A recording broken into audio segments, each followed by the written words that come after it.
अल्हम्दुलिल्लाह इजाज़िया आ गया है, लेकिन इमाम साहिबान एक गलती कर बैठते हैं और फिर महीना ख़त्म होने से पहले रकम कम पड़ जाती है। अस्सलामु अलैकुम वरहमतुल्लाहि वबरकातुहू।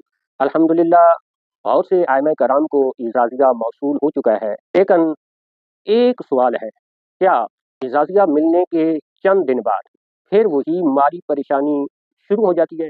अगर आपके साथ ऐसा होता है तो आज की ये मुख्तसर सी वीडियो आखिर तक ज़रूर देखें, क्योंकि मैं आपको 5 ऐसी गलतियां बताने वाला हूं जिनसे बचकर आप अपनी हालत को बेहतर बना सकते हैं। इजाज़त सिर्फ खर्च करने के लिए नहीं, बल्कि समझदारी से इस्तेमाल करने के लिए भी होता है।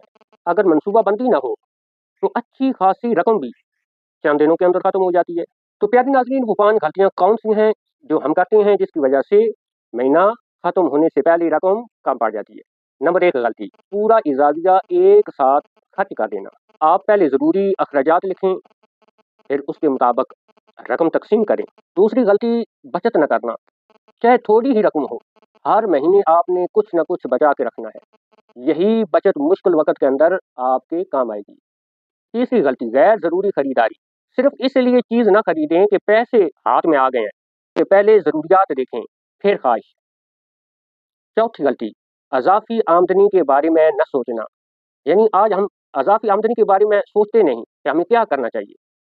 तो दोस्तों, सिर्फ इजाज़िया पर इन्हसार करने के बजाय कोई हलाल अज़ाफ़ी ज़रिया आमदनी का और भी होना चाहिए। कोई आप छोटा मोटा कारोबार बना लें, कुरान पाक की ऑनलाइन अकेडमी बना लें, उससे उसके बाद इतर बेच लें, शहद का कारोबार कर लें। अगर आप दोस्त कहेंगे तो इस पर भी मैं एक मुकम्मल वीडियो आपको बना दूंगा कि आमा हज़रात अपनी इमामत के फ़रज़ अंजाम देते हुए कौन से हलाल कारोबार मुख्तसर वक्त में कर सकते हैं। और पाँचवीं गलती, अल्लाह की नेमत पर शुक्र अदा न करना।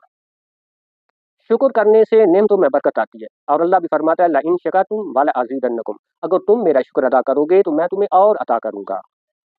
फजूल खर्ची करने से बरकत कम हो जाती है। प्यारे नाज़रीन, आज का ये वीडियो आपको कैसा लगा? अगर ये वीडियो अच्छी लगी है तो वीडियो को लाइक कर दें, चैनल को सब्सक्राइब कर दें और कमेंट सेक्शन के अंदर आपने ये ज़रूर लिखना है कि इजाज़िया मिलने के बाद सबसे पहले कौन सा खर्च करते हैं।